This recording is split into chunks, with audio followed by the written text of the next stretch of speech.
Ça y est, c'est parti. Je crois que c'est bon. On attend un petit peu qu'il y ait plus de monde qui arrive. Pourquoi il y a des gens déjà là? Ouais, salut. Bah ouais, tu vas voir, tu oui. vas avoir des petits coucous en fait sur la vidéo. Bonjour. Moi aussi je fais coucou. Ouais, tu peux faire coucou. Donc du coup, aujourd'hui, on va parler de l'école aux États-Unis, de la rentrée. Donc pour nous, qui a déjà eu lieu il y a plusieurs semaines, 2 semaines déjà, hein, c'était mi-août. Et nous, comme vous le savez, on a repris en full-time homeschooling. Donc on travaille de la maison pour quelques mois en fait. On ne sait pas encore quand est-ce que ça va prendre fin tout ça. Mais du coup, c'est un petit peu particulier. Et puis comme on a déjà une expérience d'1 an en école américaine, on voulait vous faire part de notre expérience, de notre tour. Et on espère que ça va vous intéresser. Vous avez été plusieurs à nous poser plein de questions en fait. Donc du coup, on va essayer d'y répondre. Et puis Eva voulait participer parce que c'est plus... déjà, c'est plus simple parce que forcément, moi, je suis pas en classe. Donc je sais pas... Il y a des choses, je ne saurais pas répondre. Donc elle va m'aider un petit peu aujourd'hui. Voilà, donc premier live pour Eva. Il y a trop de coucou, ouais. Salut Aurélie.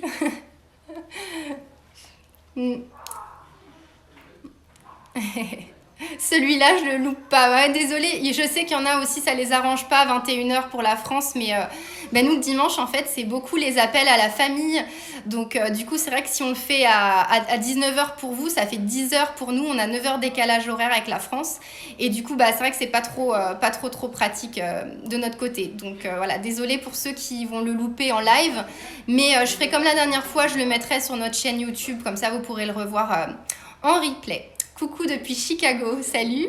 Il y a sûrement pas mal de copines expats aussi, donc c'est cool, on vous attend. Donc du coup, je vais en profiter pour nous représenter parce qu'il y a pas mal de personnes aussi qui ont rejoint notre compte il y a peu de temps.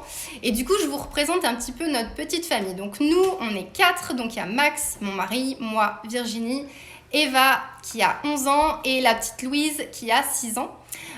Donc nous, on vit en Californie dans la East Bay, donc à l'est de San Francisco, à peu près 40 minutes de San Francisco. Et on s'est installé il y a un peu plus d'1 an maintenant, donc c'était en fin juin 2019. Voilà.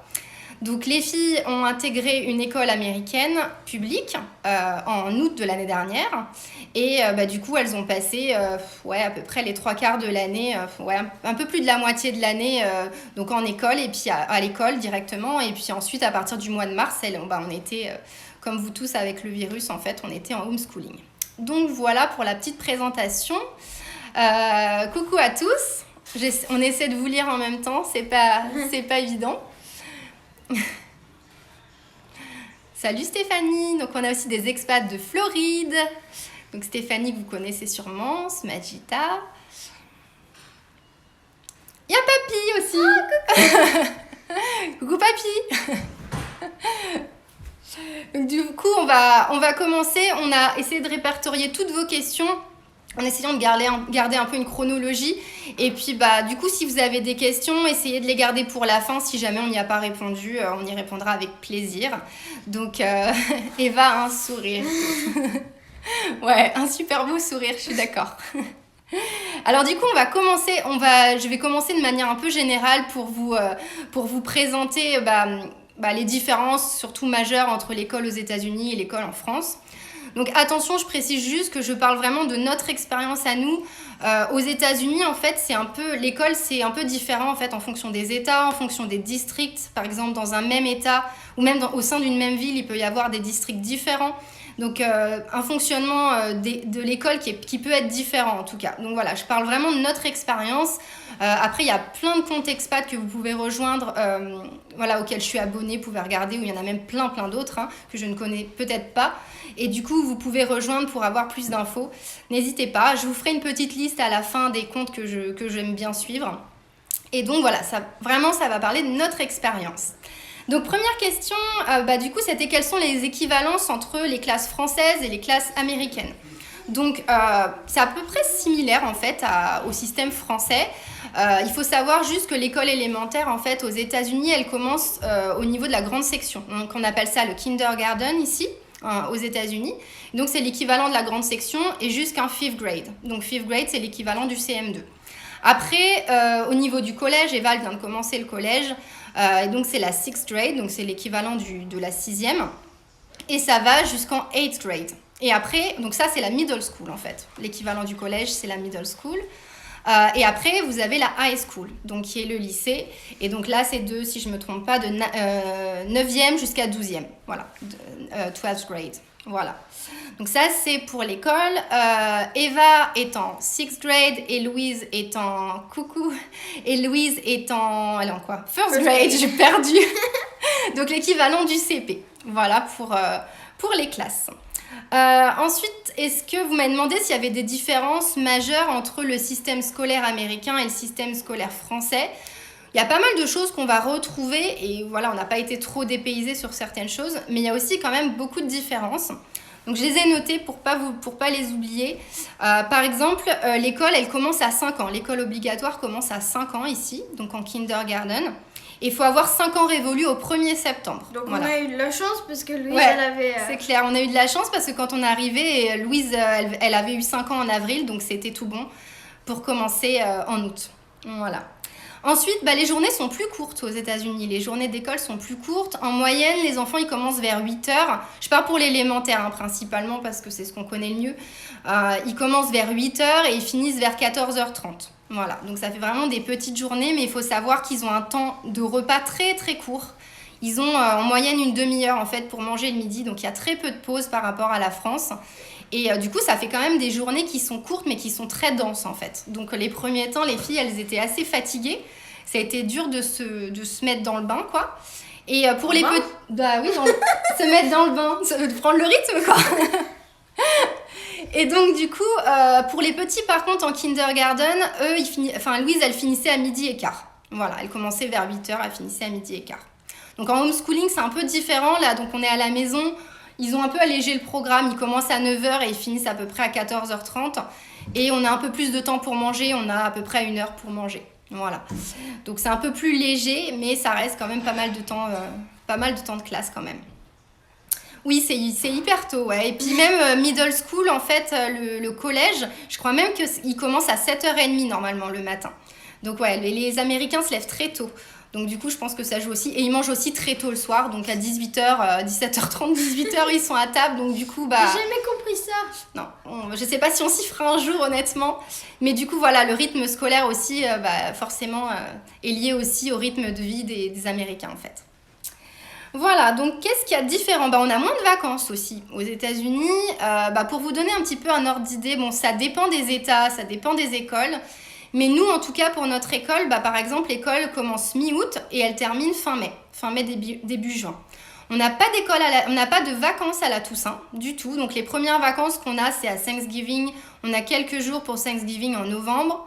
Après, on a 2 semaines en décembre. On a quoi? Je crois qu'on a 1 semaine, non même pas, quelques jours. On a un jour férié en février et quelques jours en février. Donc, il n'y a pas réellement de vacances. Et après, il y a 15 jours, je crois. 1 semaine, je ne sais même plus. Je crois que c'est 1 semaine en avril. Mais on n'a pas... Ouais, 15 jours, je crois que c'est que à Noël, en fait. Et après, on a des grandes vacances, quoi. On a à peu près 2 mois de vacances l'été. Voilà, donc ces 2 mois ont été assez longs quand même. Heureusement qu'on est parti un peu en Oregon, mais c'était assez long en restant ici. Moins de temps pour manger, du coup, je vous l'ai dit. Juste petite précision. Tu veux ajouter quelque chose, mon cœur? Oui, il y a quelqu'un qui a demandé si c'était à cause de la chaleur. Je sais pas. Je pense qu'aussi le rythme de l'école dépend aussi de l'état et du climat. J'imagine que c'est différent en fonction du climat. Nous, franchement, on a chaud toute l'année, à part décembre, janvier, où on va avoir dans les 10 degrés, mais sinon, il fait relativement chaud tout le temps. Je sais pas si c'est vraiment dû à ça, je sais pas trop, je saurais pas dire. Ensuite, petite précision sur l'école, les sorties scolaires, ils appellent ça des field trips ici. Et ce qui est très particulier et qui m'a pas choquée, mais au début j'étais un peu étonnée, c'est que si on veut accompagner son enfant par exemple pendant une sortie scolaire, accompagner la classe, il faut remplir tout un document auprès du bureau de l'école. Et surtout en fait il faut avoir fait empreinte digitale, casier judiciaire, il faut apporter tout ça, quoi. Donc c'est hyper réglementé. Et du coup, on ne peut pas accompagner son enfant juste en mettant un petit mot à la maîtresse, quoi. C'est pas possible ici. Ensuite, aux États-Unis, le système du volontariat, c'est quelque chose qui est très, très, très important. Donc, les parents, en fait, sont toujours là pour aider, que ce soit pour un événement, que ce soit pour dans la classe. Ils sont beaucoup sollicités. Il y a un système qui s'appelle le PTA, donc aux États-Unis, qui est un peu l'équivalent de la coopérative scolaire en France. Donc, quand on nous demande en France, de donner un petit peu pour la coopérative scolaire, ici, c'est le PTA qui s'occupe de récolter l'argent. Mais ça, c'est pas des petites sommes, en fait. Pour vous donner un ordre d'idée, nous, notre école est publique, gratuite. Mais à la rentrée, on nous a demandé en moyenne $300 par enfant. Voilà, de dons, en fait, pour aider l'école. Donc, bien évidemment, c'est pas obligatoire, c'est des recommandations. Mais ça reste quand même un budget. Et puis, au fil de l'année, on vous redemande en fait de verser. C'est au bon vouloir des parents. Donc voilà, c'est comme ça que l'école vit en fait. Et c'est par les dons faits par les parents que du coup, il y a des événements et que les élèves ont un ordi portable. Enfin voilà. Forcément, ça dépend aussi de l'endroit où on vit. Mais le PTA, c'est vraiment quelque chose de très, très important. Et on reçoit des mails constamment. Beaucoup, beaucoup de mails. Et puis, beaucoup de mails du PTA, mais beaucoup de mails de l'école aussi. Donc moi, je suis assez, des fois, un peu submergée par tous ces mails, en fait, qu'on reçoit. Il y a beaucoup d'échanges, en fait, entre l'école et la famille. Donc voilà, ça, c'est quelque chose aussi qu'on connaissait pas trop en France. Oui. Après l'école, il y a la... L'after school ? Ouais, oui, alors ça fait partie des questions. Ouais, du coup, j'essaie de répondre aux questions que vous m'avez posées en amont. Et puis, si vous avez d'autres questions auxquelles j'ai pas répondu, on répondra à la fin parce que du coup, c'est hyper dur pour nous de lire en même temps. Mais ouais, n'hésite pas à me dire s'il y a une autre... Ouais, c'est un gros investissement, c'est clair. C'est clair qu'il demande beaucoup des parents. Bien évidemment, tout le monde ne peut pas le faire. Mais sans les parents, en fait, ça tourne pas, quoi. L'école ne peut pas tourner. Alors, du coup, est-ce qu'il y a autre chose ? Les lunchbox le midi, on y reviendra parce que ça fait partie d'une des questions que vous m'avez posées. Est-ce que le système scolaire est différent d'un État à un autre ? Alors, du coup, je ne sais pas comment ça se passe pour les autres États, mais j'ai l'impression quand même, parce qu'en suivant d'autres copines expats dans d'autres États des États-Unis, je vois quand même qu'il y a des choses qui ne sont pas pareilles. Donc, après, vous dire quoi exactement ? Je ne saurais pas vous dire dans les moindres détails, mais je pense que oui. Je pense que c'est assez différent, même si on retrouve une base, bien évidemment, quelque chose de commun, mais il y a forcément des différences. Notamment par rapport au port de l'uniforme. On nous a demandé si Eva portait l'uniforme. Est-ce qu'il y a un uniforme ? Non. Non. Donc nous, il n'y a pas. Il n'y a pas d'uniforme. S'il y a quoi ? Qu'est-ce que vous devez porter quand même ? Je crois c'est le vendredi. Ouais. Le vendredi, c'est... le Spirit Day, et en fait il faut mettre le t-shirt de l'école avec le logo de l'école. C'est ça. Après, on n'est pas obligé, mais c'est pareil, l'école, ils vendent en fait plein de choses à l'effigie de l'école, donc ça c'est assez nouveau. Tu vas avoir le t-shirt avec le logo de l'école, tu vas avoir la casquette, tu peux acheter le livre de l'école, enfin, ils essaient de te vendre un max de trucs, donc ça, nous pour l'instant, on n'est pas trop dedans, mais il y a tout, tu peux tout trouver, la gourde, il y a tout. Mais du coup, nous en fait après, on n'a pas acheté d'uniforme, on n'a pas acheté le t-shirt de l'école, mais on peut être aux couleurs de l'école. Par exemple, nous c'est bleu et jaune. Le vendredi, elles peuvent mettre un t-shirt bleu et jaune. Bon, là, et là, le collège, je sais pas. Et le collège, on sait pas. On sait pas, parce que du coup, on est à la maison, donc honnêtement, on le respecte pas. On sait que c'est violet. Ouais, on sait que c'est violet, mais ouais, donc voilà, l'uniforme, on n'en a pas, mais je sais que il y a d'autres copines expats, où leurs enfants portent l'uniforme. Donc, et je crois que c'est quand même assez courant. Ensuite, on nous a demandé pourquoi il n'y avait pas de cantine aux États-Unis. Ah. Je réponds ou tu réponds ? Tu réponds parce que je sais pas. Alors, en fait, c'est pas vraiment un système de cantine, mais dans toutes les écoles, il y a un self, en fait. Donc, on appelle ça plutôt une cafétéria. C'est plus une cafétéria qu'une cantine. Et si vous voulez, dans l'endroit où les enfants mangent, cet endroit sert aussi pour les salles de spectacle, les réunions. Enfin, c'est un endroit qui sert un peu à tout. Et dans cette salle, il y a une cafétéria, en fait, au fond, où les enfants ont une petite carte et peuvent aller chercher à manger avec. Donc déjà, c'est pas donné. Et deuxièmement, la nourriture, c'est vraiment pas possible, quoi. pour vous donner un ordre d'idée, vous regardez le planning de la semaine, ça va être pizza, burger, nachos, frites, enfin... Honnêtement, c'est vraiment pas possible, quoi. Donc, du coup, je pense que c'est pour ça que beaucoup de parents font des lunchbox. C'est pas obligatoire, les lunchbox, mais si on veut que son enfant mange bien et sainement, c'est vraiment important d'en faire, quoi. Parce que sinon, il va manger tout le temps la même chose et puis voilà, quoi. Et puis, ils ont pas beaucoup de temps, en plus. Ils ont même pas une demi-heure. Donc, le fait d'avoir la lunchbox, on ouvre la lunchbox, on mange et puis on repart en cours, quoi. Donc voilà, donc non, la cantine, c'est vraiment le point noir de l'école aux États-Unis et on se plaint de notre cantine française. Franchement, à France, on se plaint plus du tout, quoi. Parce que même si la cantine en France, c'est pas excellent, voilà, c'est quand même autre chose, quoi.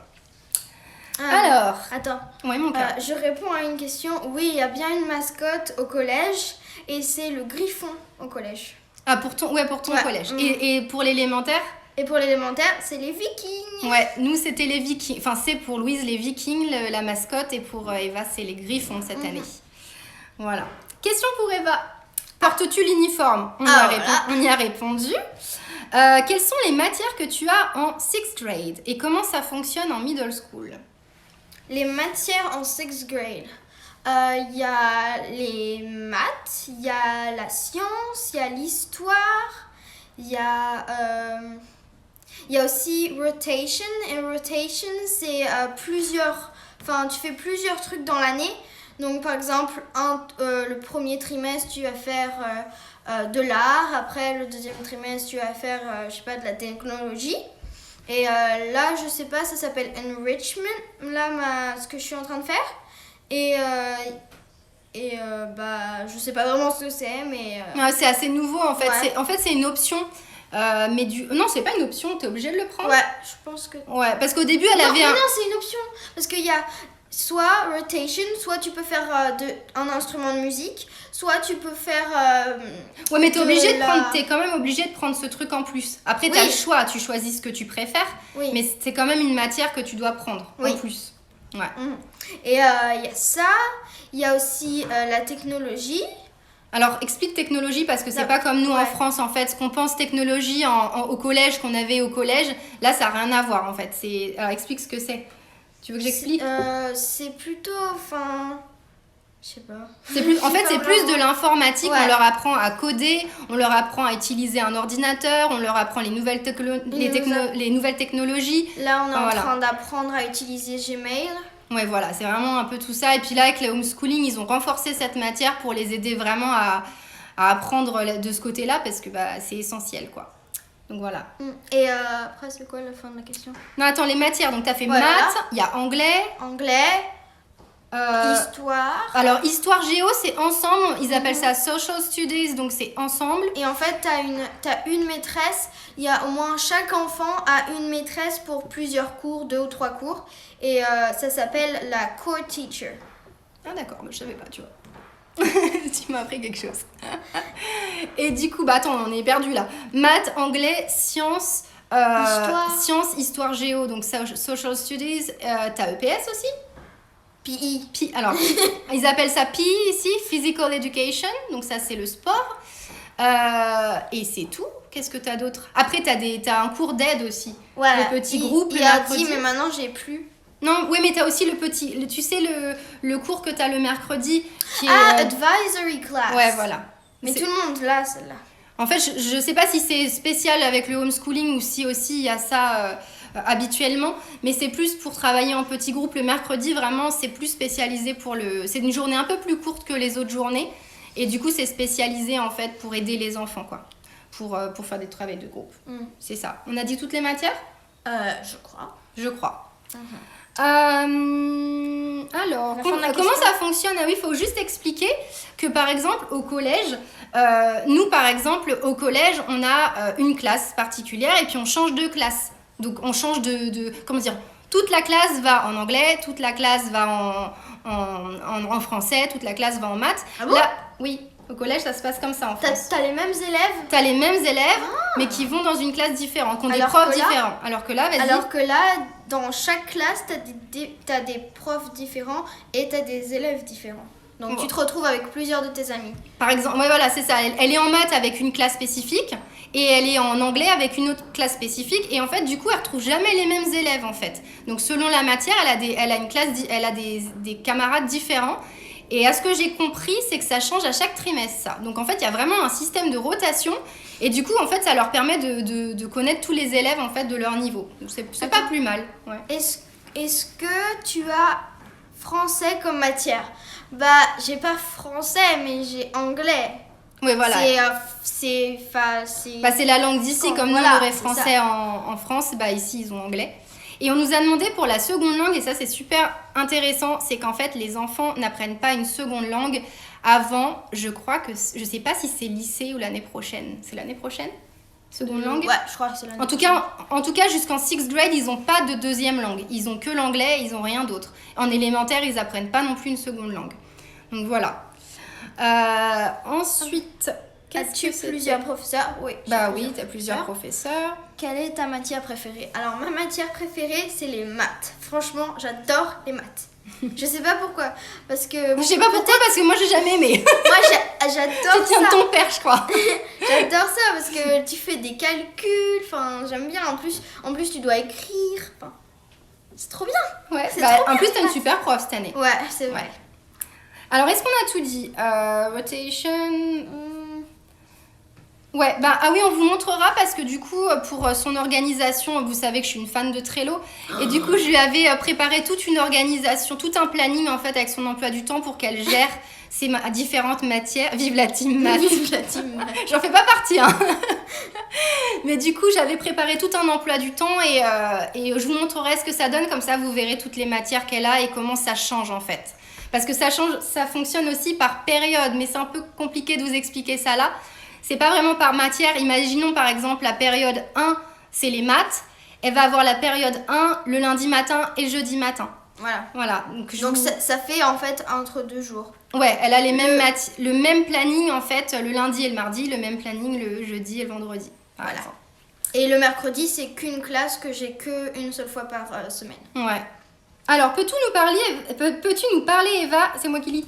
Ah, ok, d'accord. Peux-tu nous parler de ce cours qui aide les enfants qui ne parlent pas encore anglais? Qu'est-ce que c'est que ce cours? Tu sais, ELD. Ah, ELD. C'est une classe spéciale pour les enfants qui parlent pas anglais. Et en fait, ils t'apprennent au début, ils font juste des petits exercices pour que tu parles. Et tu dois présenter les exercices qu'ils te font faire. Et c'est juste pour t'entraîner à parler. Et puis après, ils vont t'apprendre à écrire mieux en anglais. Puis après, je sais pas, moi, après, je suis pas allée jusqu'au bout du 6th grade ELD, parce que je finis avec 2 cours. Et puis après... Comment elle se la pète? Non, mais en fait, elle devait avoir des cours d'ELD toute l'année. Et puis en fin de compte, son niveau d'anglais est tellement bon que la principale nous a appelés pour nous dire que ça servait à rien. Donc du coup, elle a pu rejoindre le cours de rotation dont elle vous parlait. Parce que en fait, ELD, c'est à la place de rotation. Donc en gros, c'est pas en dehors des cours, c'est à la place d'un cours de rotation. Merci pour toutes les personnes qui ajoutent des infos parce que nous, on ne connaît pas forcément tout. Notamment après la 6th grade, on n'en sait rien. Donc merci à ceux qui ajoutent des commentaires. N'hésitez pas à les lire pour en savoir plus. C'est sympa les copines expats. Et donc ça s'appelle ESL ou ELD. En fait, c'est English as Second Language. Et du coup, ça permet aux enfants qui n'ont pas l'anglais comme langue maternelle d'apprendre l'anglais. Donc, on m'a demandé si c'était après les cours. Et en fait, non, c'est pendant les cours. Donc, du coup, l'année dernière, le problème, c'est qu'en fait, Eva, par exemple, il apprenait en ELD au moment de son cours de maths, c'est ça, hein. Donc, du coup, en fait, elle perdait le cours de maths. Et ce qui était compliqué, c'est qu'elle devait rattraper, en fait, le cours qu'elle avait loupé. Donc, ça, j'ai trouvé ça moyen. J'avais 20 minutes pour rattraper tout, une heure. Ouais, c'était assez compliqué, du coup, de gérer ça. Par contre, ce que j'ai trouvé bizarre, c'est que l'année dernière, j'avais une maîtresse à moi, mais pour la science, j'avais un maître, et pour l'anglais, quand tu sais, quand t'écris, Enfin, Oui, l'anglais, l'anglais. Oui, l'écriture. voilà. Et bah j'avais une autre maîtresse. Et en fait, j'ai pas compris. Je pense que c'était juste pour nous. Non, mais en France, ça aussi, tu sais, à partir du CM2, des fois, les maîtresses, en fait, par exemple, elles échangent leur classe, tu vois. Elles vont, par exemple, si tu as une maîtresse de CM2, elle va dire, bah moi, je vais te prendre tes élèves en sciences, ou moi, je vais te prendre tes élèves en histoire géo. Ça permet de préparer au collège, en fait. Ah oui, d'accord. Tu vois. Donc juste ILD et ISL, la classe d'aide, juste pour préciser, Eva n'en a plus. Et Louise, elle en a une demi-heure par jour avec sa maîtresse. Et c'est une aide, mais énorme. Parce que du coup, bah là, en plus, ils sont que 2 dans ce groupe d'ISL. Et bah Louise, ça lui permet vraiment de s'exprimer. Elle apprend énormément, donc c'est une aide énorme, vraiment. Et on m'a demandé aussi comment ils aident, du coup, quand ils parlaient pas du tout la langue quand ils arrivent. Donc nous, c'était le cas. Hein. Louise, elle disait 3 mots quand on est arrivé. Et l'ILD, c'était compliqué. Donc, ils utilisaient Google Translate au départ. Enfin, ça a été assez compliqué. Mais ils trouvent, voilà, avec les gestes, en mimant les choses, on arrive à leur faire comprendre. Et après, ça prend un peu de temps, mais voilà, maintenant, Louise, elle adore l'anglais et l'ILD, vraiment, c'est top. Il n'y a pas besoin de s'inscrire. Quand on arrive dans l'école, en fait, ils le savent de toute façon, hein, que vous êtes étranger. Et puis après, du coup, les enfants, en fait, on leur fait passer un test pour voir quel est leur niveau. Et ensuite, voilà, on les met dans une classe d'ILD en fonction de leur niveau. Donc ça, c'est vraiment super chouette, quoi, vraiment. Comment ça se passe quand l'enfant ne parle pas du tout anglais? Je viens d'y répondre. Comment se déroulent les cours d'EPS? Parce que je sais qu'il y a une prof... Le PS, PI. Ah, le sport. d'accord. Parce qu'il y a une enseignante de PS en France qui m'avait posé la question. Donc vas-y, Eva, explique comment l'année dernière ça se passait. L'année dernière ou cette année? Non, la dernière, c'est plus représentatif quand même. Ok, donc l'année dernière, on avait on avait deux fois, je dis sport ou PI? Comme tu veux, sport. Okay. Sport. J'avais sport 2 fois par semaine, mais ça s'enchaînait. Par exemple, j'avais sport le mercredi et le jeudi. Et en fait, ce qu'elle faisait, la prof de sport, elle nous donnait, elle nous faisait courir au moins 2 tours de terrain des fois, et des fois elle nous faisait 3 tours de terrain. Ouais, ils sont un peu fous de running ici. Voilà. Ils adorent en fait le running, donc c'est quelque chose qu'ils font faire aux enfants très souvent. Et en fait, il faut savoir que souvent dans les écoles américaines, on a notre propre stade. Donc ça, voilà, on a juste derrière la cour de récré, on a un immense stade avec terrain de baseball, terrain de tout ce que vous voulez, basket, enfin... Du coup, c'est vrai que les enfants sont assez gâtés et il y a de quoi faire niveau sport, mais c'est des fous de... Enfin, je sais pas si c'est spécifique à notre école, hein, mais ils sont dingues de courses et surtout, raconte ce qu'ils vous font faire pour vous échauffer. Alors, au début, on s'échauffe, après on court. Donc, pour l'échauffement, on nous fait faire des burpees, on nous fait faire des pompes, on nous fait faire des squats, on nous fait faire des trucs comme ça de dingue. Mais je te jure, j'en peux plus, moi. Quand elle revenait les premiers temps, elle disait maman, on a fait des pompes, on a fait des squats, j'en peux plus, et ils font ça même aux petits. Donc Louise qui fait des pompes, c'était assez drôle quand même à imaginer. Vous savez les trucs où t'es au sol comme une pompe et tu sautes et puis après tu fais ça? Et là, ils font faire ça aux petits. Ouais, et à nous. Ils font faire ça aussi aux petits. Enfin bon, bref. Les échauffements aux US, ça rigole pas, c'est un peu en mode commando, quoi. Mais est-ce que vous faisiez du basket, tous ces sports collectifs ou pas? Ouais, après, en fait, on courait et après, on se faisait une pause, on buvait et tout. Parce que, voilà. Hein. Après, on faisait soit du basket, soit du sport, on faisait de la corde à sauter, il nous faisait faire courir en corde à sauter le long du terrain. Non, mais je te jure, on faisait du foot, enfin... J'en apprends en fait là avec ce live, c'est génial. Je savais pas que vous couriez avec la corde à sauter quand même. Si, on courait autour du truc, on était là. Enfin bon, voilà le sport, comment ça se passe. Et du coup, comment ça se passe en homeschooling? Alors là, c'est pas la même. Hein. Ouais. C'est comment? Ils nous donnent un truc avec tout ce qu'on doit faire et tu le fais dans ta chambre le truc parce que avec la fumée et Oui, bon, c'est particulier parce que nous en ce moment en Californie, on a des incendies. Et du coup, l'air est très pollué et il y a beaucoup de fumée, donc en fait, elles peuvent même pas faire leur sport dehors. Mais par exemple, en fait, on pensait, parce qu'ils ont quand même 2 heures par semaine de cours de Zoom, en fait, de cours de sport. On s'était demandé qu'est-ce qu'ils vont leur faire faire. Est-ce que du coup, ils vont lui faire un cours en direct et les élèves, ils vont suivre? Mais en fait, après, c'est spécifique à son prof, je pense. Hein. Mais lui, en gros, le prof, il leur donne une liste de choses à faire, d'exercices à faire, et puis ils le font en dehors du cours. Donc du coup, bon, pour l'instant, ça fait que 2 semaines, et on sait pas trop, mais c'est un peu particulier. Et on a 30 minutes de Zoom, on n'a même pas 1 heure. Ah oui, parce qu'il finit le cours un peu plus tôt, enfin bon. Ouais. Un peu particulier le PS via Zoom, c'est un peu spécial. Et Louise, elle en a pas du tout. Ils nous ont dit de mettre des plots dans le jardin et de lui faire un petit circuit.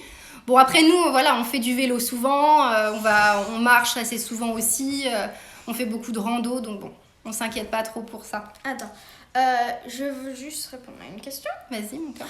Oui, je parlais déjà anglais avant d'arriver ici parce que j'avais un cours, maman et papa m'avaient pris une prof pour m'aider en anglais qui parlait français et anglais et qui m'a aidée avant d'arriver ici. Et puis après, avant aussi, quand j'étais petite, j'étais déjà allée aux États-Unis, donc ça m'a un peu aidée. Et des fois, on parlait anglais à la maison, le week-end surtout. Pas souvent, mais ouais. Oui, des fois. Après, ouais, pour ceux qui savent pas, on s'était déjà expatriés il y a 8 ans, c'est ça, 8 ans maintenant, à San Francisco pendant 18 mois quand elle était petite. Donc, elle est restée à San Francisco entre ses 16 mois et ses 3 ans. Et elle était quasiment bilingue, en fait, pour son âge à cette époque-là. Après, on n'a plus du tout entretenu le truc, en fait. On est rentré 7 ans en France entre les deux. Et on n'a pas entretenu du tout son anglais. Et du coup, elle a complètement perdu à l'oral. Mais elle comprenait encore très, très bien. Donc, du coup, pour relancer un peu la machine, avant de revenir ici, on lui avait donné des cours avec une anglophone. Et ça l'a vraiment beaucoup aidée. Après, elle a appris franchement à l'école, quoi. Mais bon, c'est vrai que c'était une bonne base. Ça t'a quand même bien aidé, c'est sûr. De rien. Alors, c'est génial, on est à la 9e question, je suis complètement à la bourre. On est tellement bavards toutes les deux, on n'a pas fini. Hein. Alors ça c'est fait. Ensuite, quel est le système de notation? Comment ils te notent en fait à l'école? Ah oui, alors on a un... Tu veux dire qu'est-ce que c'est? Homeschooling ou Non, pas forcément homeschooling, comment justement ça c'est après. Ah d'accord. Mais comment ils te notent à l'école? L'année dernière, comment t'étais notée? C'est quoi? C'est des lettres? C'est quoi? Je faisais les tests par exemple et en fait ils comptaient les questions et puis ils regardaient combien j'en avais de bons et puis ils mettaient la note. Ouais, c'est beaucoup. Ouais. En fait, surtout en maths, hein, c'est comme ça. Quand c'est pas sur 20 ou sur 10, c'est par exemple, il y a 50 questions et puis ça va être sur 50. Ou même en histoire géo, des fois, tu avais un peu ça. Après, il y a c'est quoi? A+, A+, B+, B-, C+, et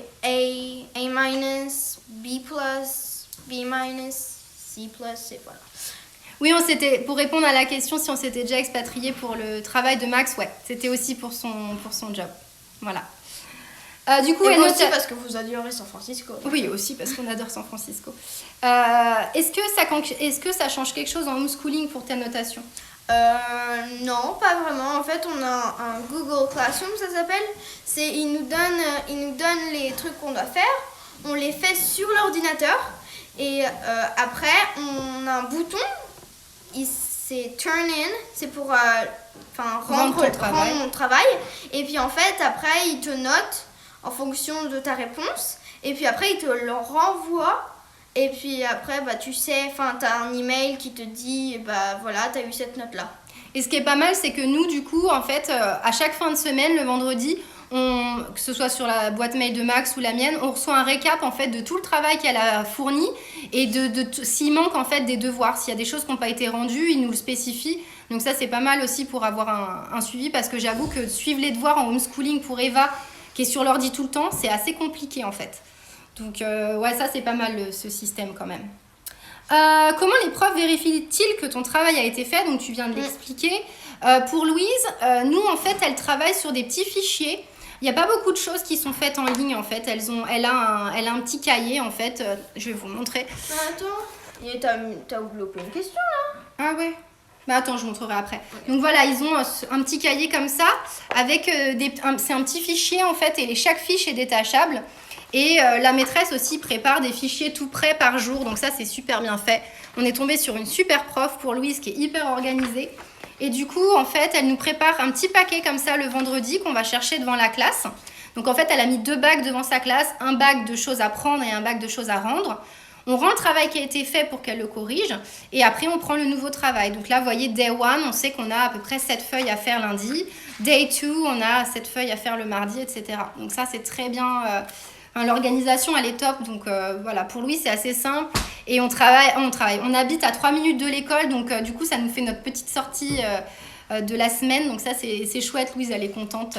On peut faire coucou à la maîtresse de loin des fois. Elle est contente que s'il y a la maîtresse. Ouais, vendredi, la maîtresse était déjà partie chez elle. Elle a fait une drôle de tête. Elle a dit que c'était de notre faute parce qu'on s'était pas dépêché. Ouais, c'est ça. C'est toujours de notre faute, de toute façon. Sur quoi travaillent les enfants quand il n'y a pas de session Zoom? Parce que, ouais, elles ont beaucoup de sessions Zoom. Louise, elle a 2 heures le matin, 30 minutes de ILD l'après-midi et une fois par semaine, elle a 45 minutes, je crois, en petit groupe. Voilà, donc ça lui fait en moyenne à peu près 3 heures de Zoom par jour, donc c'est beaucoup déjà. Des fiches. Et le reste du temps... Ouais, attends, juste je réponds pour Louise. Le reste du temps, je travaille avec elle sur les fiches. On travaille entre 1 heure et 2 heures l'après-midi, en fait, sur les fiches à rendre. Voilà. Et toi, Eva, du coup, quand t'as pas Zoom? Ouais, les fiches à rendre, c'est sur l'ordinateur. Mais il y a aussi des... Par exemple, là, pour les maths, j'avais à remplir... J'ai un livre et elle me donne les pages qu'il faut que je fasse. Et puis après, vous voyez... Et tu le rends comment, ça, du coup? Je le rends pas. Ah, c'est pas corrigé? En fait, ça, c'est les trucs qu'on fait en classe. Et en fait, elle nous donne... Il y a un... Ça, c'est un... Je sais pas comment dire... C'est un site, voilà, un site où il y a les exercices des pages et en fait tu fais les exercices, tu appuies sur Submit et puis après elle le reçoit et elle voit tout le truc. Mais souvent c'est tout sur l'ordinateur en ce moment, enfin il n'y a pas vraiment beaucoup de fiches à faire et tout. Ouais. Donc voilà, quand même, c'est mieux organisé qu'au mois de mars, parce que de mars à juin, quand on était en homeschooling, c'était... Eva, ça allait à peu près. Mais Louise, on était vraiment livrés à nous-mêmes. On avait quelques fiches à imprimer et honnêtement, en une demi-heure, c'était fini. Et il fallait que je trouve d'autres idées pour la faire travailler. C'était plus compliqué. Là c'est vraiment organisé, c'est vraiment au point et on est content quand même. Parce que c'est pas facile, franchement, tous les jours, déjà, d'être à la maison pour travailler. Donc là, l'organisation, elle est top quand même. On est content. Comment font les autres familles si les 2 parents travaillent? Alors ça, j'y reviendrai à la fin parce que c'est une question qu'on m'a beaucoup posée et forcément qu'on se pose évidemment. Donc j'y répondrai à la fin. Alors, comment les profs vérifient-ils que le travail a été fait? C'est bon. Est-ce qu'il y a des pauses et des récrés du coup dans votre emploi du temps virtuel en homeschooling? Je peux répondre à ça? Bien sûr. Ok. Alors, au début, on a 2 Zooms le matin et après on a une pause à 11h pour manger. À 11h. Et puis, on a 1 heure pour manger. Et on n'a pas vraiment de récré, c'est juste pour manger, la pause. Après, on a 2 autres Zoom meetings, ça dépend des jours. Des fois, c'est que 3 par jour, des fois, c'est que 1, des fois, c'est que 2. Et en fait, on a le Zoom meeting après. Et après, on a au moins 1 heure pour faire nos devoirs, 1 heure ou 2, enfin, jusqu'à ce qu'on finisse nos devoirs. Et puis après, on est libre de faire ce qu'on veut dans la journée. Ouais, et pour Louise, elle, comme quand même les petits, leur attention, c'est un peu compliqué. Et puis, franchement, trop d'écran, ça devient vraiment difficile parfois. Le matin, ils ont 2 heures de Zoom, mais ils ont 20 minutes entre chaque cours, en fait. Donc, elle fait d'abord anglais et après maths, et il y a 20 minutes, en fait, de pause. Ils essaient quand même de faire des pauses pour les petits parce que sinon, c'est un peu compliqué. Mais il n'y a pas vraiment de récré, quoi. Enfin, Louise, elle va jouer dans sa chambre, quoi. Pendant 20 minutes, elle mange un petit truc et puis elle revient, quoi. Et le midi, on a à peu près 1 heure. Voilà, mais bon, c'est de 11h à midi la pause. Donc, il a fallu aussi qu'on s'adapte à manger super tôt, quoi. Donc, bon, ça y est, on commence à s'habituer. Qu'est-ce qu'il y a, mon cœur? Il y a quelqu'un qui a posé une question. Ouais. Mais je sais pas vraiment comment y répondre, en fait. De quoi? Est-ce que les autres enfants des classes des filles sont contents d'avoir des Françaises avec eux? Est-ce qu'ils s'intéressent à vous? Moi, vu que je suis au collège, il y a d'autres enfants d'autres écoles qui sont venus, donc... Ouais, mais parle plutôt de l'année... Je pense que c'est plus par rapport à l'année dernière. Est-ce que les enfants... Oui, parce que ça les fascine de voir des Français, parce que quand on était... quand maman, elle vient me chercher à l'école, ou quand elle m'amène à l'école, on parle français, je lui dis au revoir, et ils sont là... Mais dans l'ensemble, ils sont hyper curieux en fait des autres cultures et des autres langues. Et c'est vrai que du coup, quand les gens nous entendent parler français, ils nous arrêtent forcément. De toute façon, les gens, ils sont tellement agréables de toute façon qu'ils te parlent en fait vraiment assez facilement. Et ouais, c'est les petites Françaises de l'école, quoi. Là, je crois qu'il y a une autre famille française qui est arrivée cette année, mais là... Mais non, mais je l'ai vu, je l'ai vu. Mais ouais, elles sont les seules... la dernière, elles étaient les seules françaises de l'école, quoi. Les enfants... Attends, mon cœur, juste, désolée si je réponds pas à toutes vos questions, mais on va... Parce que comme c'est des questions que vous m'avez tous posées, en fait, du coup, je réponds d'abord aux questions que vous m'avez posées. Et puis à la fin, si j'y ai pas répondu, vous me dites. Alors... Y a-t-il des groupes, même avec l'école à la maison ? Est-ce qu'il y a des travaux de groupe, même à l'école à la maison ?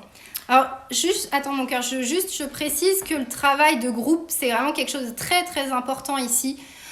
Les exposés, c'est quelque chose de récurrent.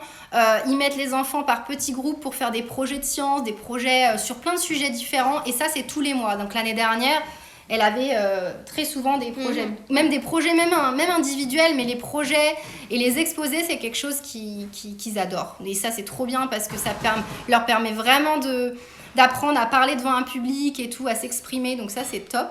Et du coup, là, comment vous faites ? On fait, en fait, dans les Zoom meetings, il y a une option pour faire, ça s'appelle les breakout rooms. Et en fait, c'est la maîtresse, donc le host, ça s'appelle. C'est celui qui dirige le Zoom. Et en fait, il met les enfants dans les breakout rooms avec les enfants qui veulent. Et en fait, après, on va dans un autre Zoom. Et en fait, tu es avec d'autres enfants et en fait, tu discutes la question. Tes idées, tout ça. Voilà, c'est ça. Et puis après, quand le prof il veut qu'on revienne dans l'autre Zoom, ça s'appelle Return to Main Session. Et en fait, on revient à l'autre Zoom. Et puis après, on share ce qu'on a fait avec les autres. Ouais, c'est pas mal. La prof de Louise, elle a essayé aussi de faire ça la semaine dernière. Les pauvres enfants, quand ils se sont retrouvés dans le mini-zoom en groupe, il fallait qu'ils échangent entre eux, ils étaient perturbés. Donc ouais, pour les petits, c'est pas facile, mais pour les grands, c'est pas mal. Ça permet... C'est vrai que maintenant, avec toutes les nouvelles technologies, on peut faire quand même pas mal de choses, quoi.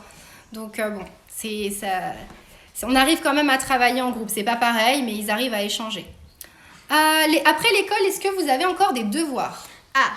Ça, oui. Parce que c'est des devoirs sur l'ordinateur, mais c'est des devoirs, c'est toujours des devoirs.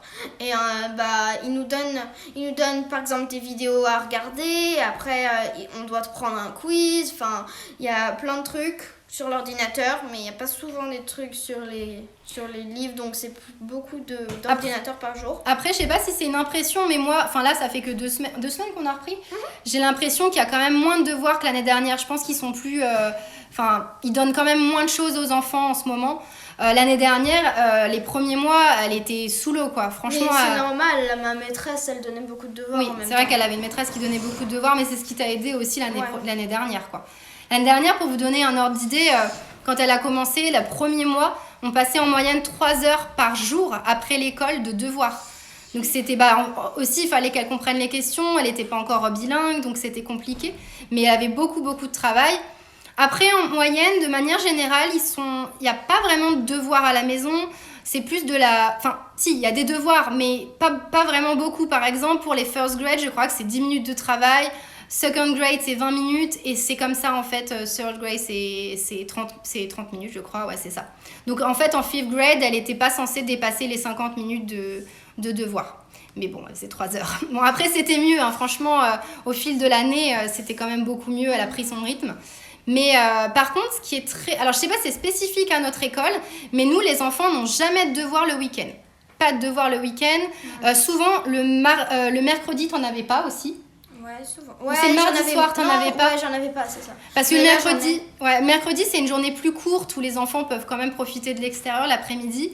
Et du coup, le mardi, ils donnaient pas de devoirs. Donc franchement, non, il n'y a pas énormément il n'y a pas trop de demandes de la part des profs au niveau des devoirs, donc ça c'est plutôt cool. Et surtout le week-end, ça nous permet vraiment de se ressourcer, quoi. Donc ça c'est top. Est-ce que tu aimes parler anglais ? Ah, ça c'est moi ? Oui. Ah, ok. Ouais, j'aime bien parler anglais. Des fois, là c'est un peu plus dur de parler anglais parce que j'ai un peu... perdu à force de... Dit-elle. Ah mais si, c'est vrai. Oui, bah forcément, pendant 3 mois, enfin, avec le confinement, j'ai du mal à trouver mes mots, quoi. Oui. Oui, mais bon, ça va, quoi. Elle se débrouille très très bien. Oui, j'aime bien parler anglais. Et Louise, qui voulait pas apprendre l'anglais au départ, maintenant elle adore ça et elle parle anglais tout le temps. Donc je pense qu'elles aiment l'anglais quand même. Ouais. Au départ, Louise, elle disait qu'elle comprenait pas ce qu'on disait, mais après elle se mettait à parler et puis après on était là. On savait pas qu'elle savait faire ça. Non, Louise, elle a vraiment son vocabulaire qui a explosé là. Elle nous fait des super phrases. On est trop fiers, quoi. Ouais, c'est chouette. Est-ce que ça arrive que des camarades ou des adultes ne comprennent pas quand tu parles? Ça arrive, ouais. Ouais, ça arrive. Parce que des fois je dis pas bien le mot parce que je sais pas vraiment le dire. Le prononcer, ouais. Le prononcer, voilà. Ouais. Et ils me demandent de répéter, je répète. Puis après, ils essaient de chercher s'il n'y a pas un mot qui ressemble à ça. Et puis après, ils trouvent et ils me le disent en ce que c'est, comment je dois le dire. Et puis après, c'est comme ça que j'apprends en fait. Ouais. Après, c'est vrai que souvent c'est juste l'accent en fait, mais même nous, enfin bon, moi mon accent, j'ai pas du tout le même accent que les filles, mais des fois on va dire un truc, on a l'impression de bien le dire, et en fait la personne elle comprend pas, et puis après elle vous reprend le mot que vous venez de dire de la même manière, enfin vous avez l'impression que c'est la même chose, et en fait il avait pas compris, mais j'ai un exemple trop drôle, bon, ça remonte à longtemps, mais j'avais essayé de dire que je voulais un Coca-Cola. Et du coup, je dis à Coca-Cola, avec mon accent anglais parfait. Et la nana me regarde, hein, quoi? What? Coca-Cola? Donc j'essaie de mettre l'accent à fond, quoi. Et là, elle me fait, Coca-Cola. Ouais, c'est exactement ce que j'ai dit. Et je pense qu'on a tous vécu ça un jour. Mais voilà, ça arrive de temps en temps. Louise, elle a eu l'exemple cette semaine où elle dit le truc. On a l'impression que c'est super bien dit. Et voilà. Mais dans l'ensemble, vous faites super bien comprendre quand même. Et puis, ils sont hyper... ils vont nous laisser le temps d'expliquer. Jamais ils vont lever les yeux au ciel parce que voilà, on prend du temps à dire quelque chose. Ils sont hyper patients et hyper compréhensifs, quoi. Donc c'est assez rare qu'on se sente en difficulté quand même. Après. Est-ce que vous comprenez tout ce que vos camarades vous disent? Parce que quand on parle en anglais, tu comprends tout. Ouais, je pense que ça c'est bon. Ouais. Ça au niveau compréhension, je pense qu'il n'y a plus de problème. Pour Eva, il n'y a plus du tout. Louise, quasiment plus non plus. Enfin, elle comprend très très bien. Toi, alors Louise est dans le secteur, mais voyez-vous, elle n'est même pas habillée. Donc, elle est en pyjama. Donc non, tu vas te laver si tu veux apparaître. Tu n'as pas le droit de te montrer sur la caméra. Tu vas te préparer si tu veux apparaître. Allez, zou. Max, on a besoin de toi. Non, arrête Louise, on n'a pas fini en plus. Oh, je savais que ça arriverait ça. Alors, allez, va t'habiller. As-tu eu du mal à te faire des amis, Eva? Moi? Oui. Non. Oh non. Moi? Non mais là, ça part en vrille ce live, ça part en live, je vous le dis. Bon, Louise, attends, je vais la prendre. Max, s'il te plaît. Help. Ouais, non, se faire des copains, franchement, ça a été hyper facile, surtout pour Eva, quoi. En fait, c'est mes copines qui sont venues à moi, c'est pas moi, tu vois? Ouais, mais c'était un peu l'attraction, en fait. Ouais. C'était un peu l'attraction quand elle est arrivée, et puis ils sont tellement sympas. J'ai eu un peu peur quand même. Ouais, mais tu t'es fait plein de copines. Non, j'ai pas eu peur de ça. J'ai eu peur quand elles se sont jetées sur moi. Miss Clown arrivera plus tard, mais là ça va pas être possible, on pourra pas répondre à vos questions avec Louise, donc on va attendre un peu avant de la faire réapparaître. La fin. Parce que la fin, il y a toujours des blagues à la fin. Du coup, est-ce que tu arrives à te faire des connaissances dans ta nouvelle classe du coup au collège avec le confinement? Pas trop, je me suis fait une connaissance. C'est pas évident, ils ont pas le temps de discuter. Non. J'avais vu cette question et en fait vous avez pas le temps de discuter entre vous en fait, entre les cours quoi. Donc on n'a pas trop le temps, mais avant l'année dernière, la maîtresse elle nous laissait 15 minutes pour parler entre nous, dire des trucs et tout, mais ça partait en vrille après. Ouais, non mais là cette année c'est plus compliqué quand même. Après, ils se voient en fait, vous savez, sur Zoom, on voit toutes les personnes, mais quand tu les connais pas, c'est pas évident. Hein. Toi, tu les connais pas, pour la plupart, elle a retrouvé peut-être 3-4 copines en tout sur toutes les classes. Heureusement qu'il y a ma meilleure amie. Hein. Ouais, une fois, ouais. Comment tu vis l'école à la maison? Qu'est-ce que t'en penses? Quel est ton ressenti par rapport à ça? C'est dur, quoi. Ouais. C'était dur de pas voir ses amis. Moi j'ai beaucoup de connexions avec mes amis. Si j'ai pas des amis avec qui parler, c'est un peu dur. Mais vu que maintenant, ma meilleure amie et moi, on essaie de se voir plus souvent. À distance, avec des masques. Mais tu l'as pas vue, tu l'as vue 2 fois. Oui. Elle a vu sa copine 2 fois à distance en 5 mois, quoi. Donc forcément, les liens, c'est hyper difficile. Même Louise, elle n'a pas vu une seule copine depuis le mois de mars. C'est compliqué, quoi. C'est vraiment la partie, en fait, interaction qui est hyper difficile. Franchement, pour l'apprentissage, je pense que ça change un peu, mais pas tant que ça, parce que c'est très bien organisé. Mais par contre, pour les relations entre enfants, c'est compliqué. Et on espère tellement que ça va s'améliorer, parce que c'est pas facile, quoi. C'est pas facile pour des enfants de pas avoir de contact, quoi. Qu'est-ce qu'il y avait comme quelle est la plus grosse différence entre l'école aux États-Unis et en France selon toi?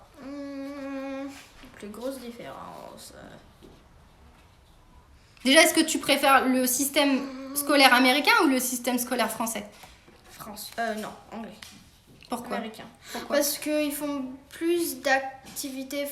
L'année de CM1, j'avais beaucoup de trucs à faire parce que mon prof il était génial. Mais par exemple, ils font beaucoup d'art ici.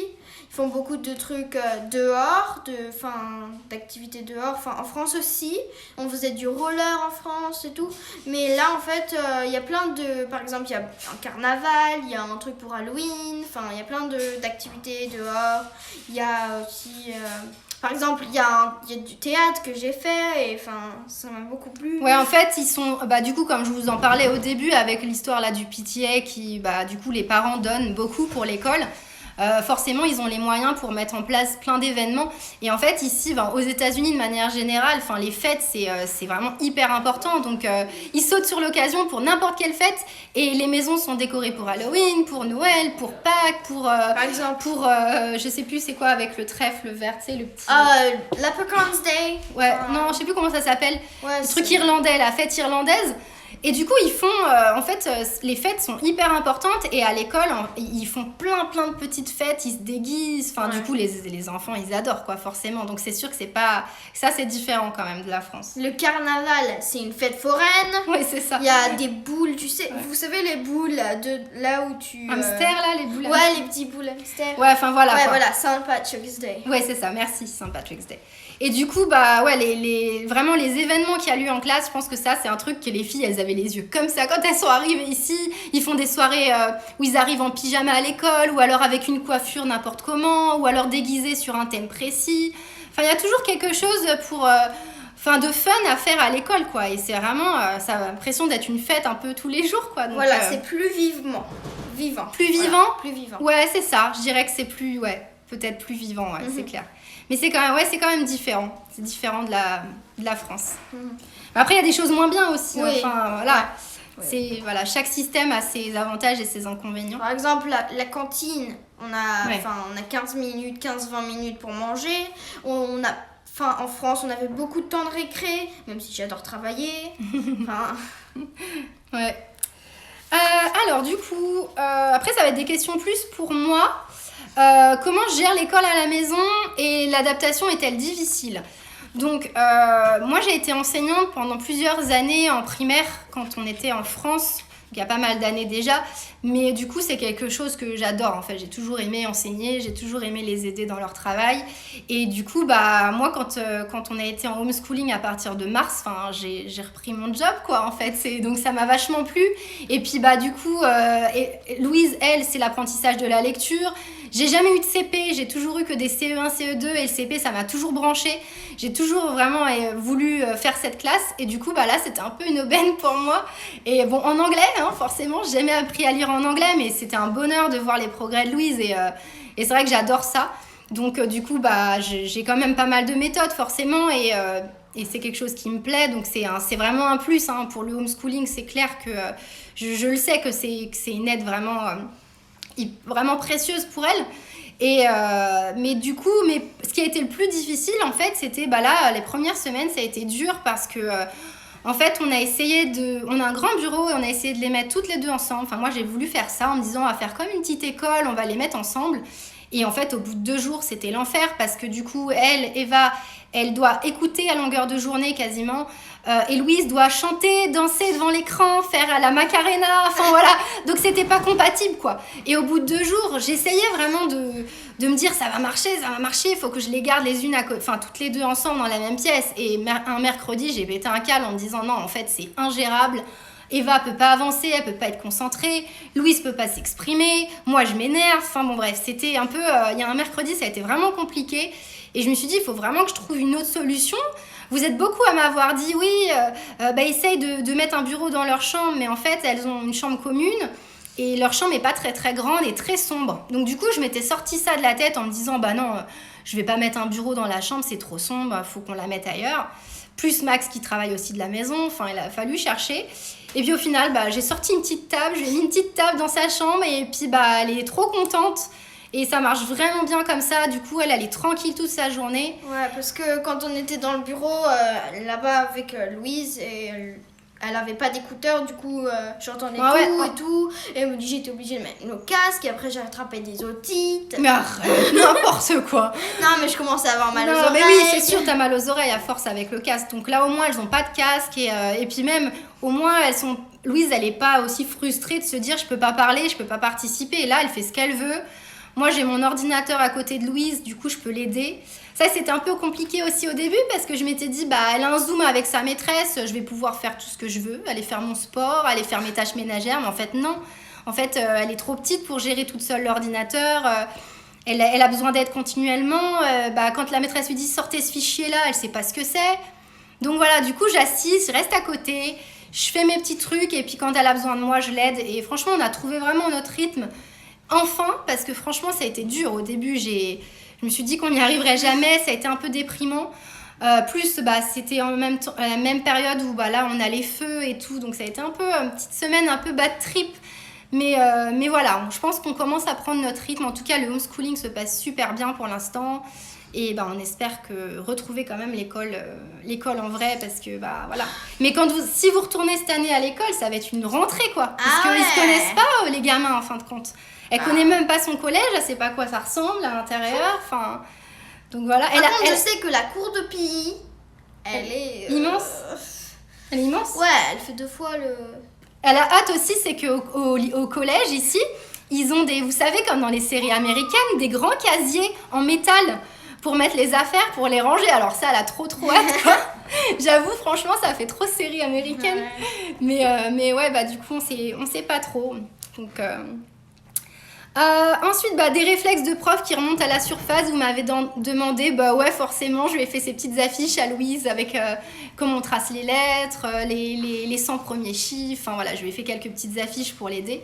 Et puis, moi, j'adore ça, donc ça ne me dérange pas. Est-ce que les enseignants sont impressionnés par le niveau d'anglais de vos filles ? Alors Louise, ils n'ont pas eu le temps de voir les progrès parce que du coup, en fait, elle a commencé à exploser au niveau vocabulaire pendant le confinement, bizarrement. Donc du coup, ils n'ont pas trop vu.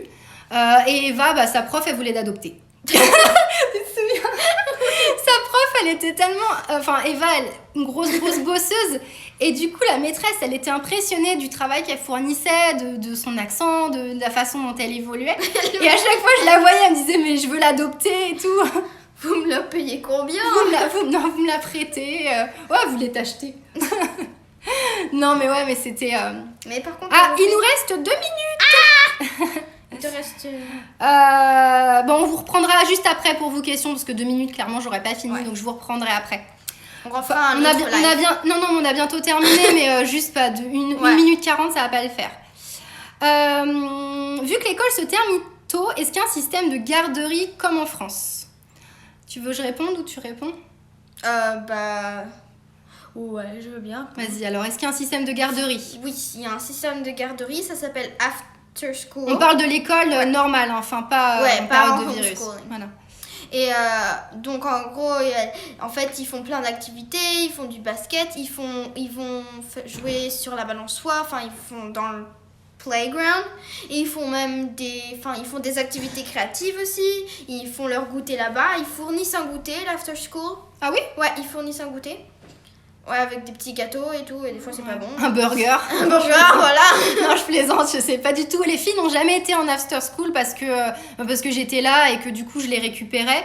Et puis au début, quand on est arrivé, c'est vrai que je m'étais dit déjà leur journée d'école est tellement longue, je vais pas les mettre en after school. Et puis de toute façon, j'étais là pour m'en occuper. Mais et puis c'est assez cher quand même. Je sais plus, mais je crois que c'est $10 de l'heure par enfant, donc.